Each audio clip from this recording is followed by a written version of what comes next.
السلام علیکم ملګرو د پاکستان او افغانستان د کرکټ مینوالو لپاره د خوشحالي خبر د اگست په میاشت کې چې پاکستان او افغانستان ترمنځ کم سیریز تر سره کیږي د 350 اوریزو یعنی 3 اوډیای میچونو او جاوید افریدي ویل چې دا میچونه به د پیښور فارواب نیاز کرکټ سټیډیم کې تر سره کیږي نو په دې خبر کې صح حقیقت شته او کنه ټول معلومات را سره په دې ویډیو کې وګورئ اول خو چې ان شاء الله پاکستان او نیوزیلند ترمنځ روان دی ټي 20 سیریز ختم شي دنه بعد په پاکستان کرکټ ټیم د سریلانکا ټور کوي د سریلانکا او پاکستان ترمنځ دوه ټیسټ میچونه لوبيږي بیا د اگست په میاشت کې د پاکستان او افغانستان ترمنځ ون ډے سیریز لوبيږي د پاکستان او افغانستان ترمنځ چې د اگست په میاشت کې رقم ون ډے سیریز لوبيږي نو د دې میزبان یعنی کوربه افغانستان دی د دې سیریز هوسټینګ رائټ د افغانستان سره ورسره دی او دا سیریز بر افغانستان په هوم ګراوند شارجه کې لوبيږي خو اوس د دې سیریز د فار وینیوز بدل شوی دي وینیوز مطلب دا چې دا میچونه اول د شارجه او د دوبۍ په ګراوندونو باندې تر سره کېدو خو اوس برا میچونه په پاکستان کې د پاکستان په ګراوندونو باندې تر سره کیږي او خاص کر بیک ډور د خبرونه چلیږي چې جاوید افریدي غواړي چې د پاکستان او افغانستان د میچونه د پیښور فارواب نیاز کرکټ سټیډیم باندې تر سره شي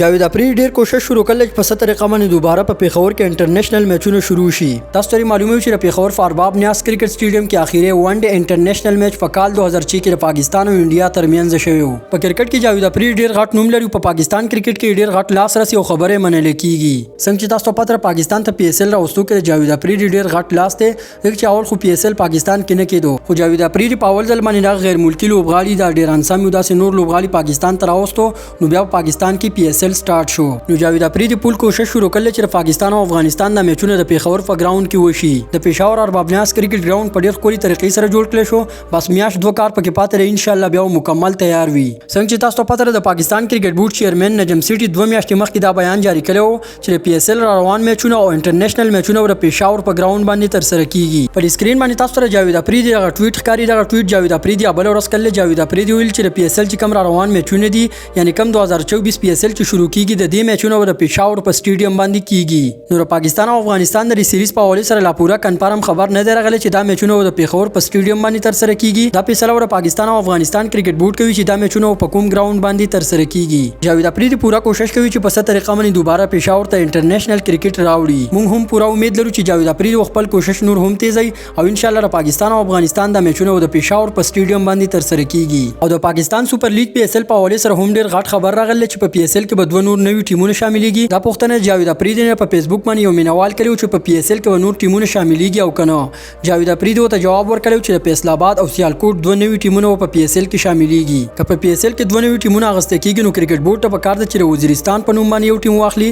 او یو ټیم د چترال په نوم باندې واخلي ځکه چې دا علاقې د پاکستان ډیر سایت ته پرتی دي چترال خو بیا هم را بره دي خو وزیرستان او قبایلی علاقې د دې په نوم باندې هم ټیم جوړول پکار دي تاسو راي لرئ چې په پی ایس ایل کې کم دوه نوي ټیمونه اغستل پکار دي په کومنټ سیکشن کې نوم ضروری ولیکئ نو الله لري چې خبر رښتیا شو د پاکستان او افغانستان د میچونو د پېښور په ګراوند باندې تر سره شي د داسې نورو نوو تازه کرکټ معلوماتو لپاره زموږ یوټیوب چینل او پیج فالو کول مه هېروئ ملاویږو بل ویډیو کې د الله پامان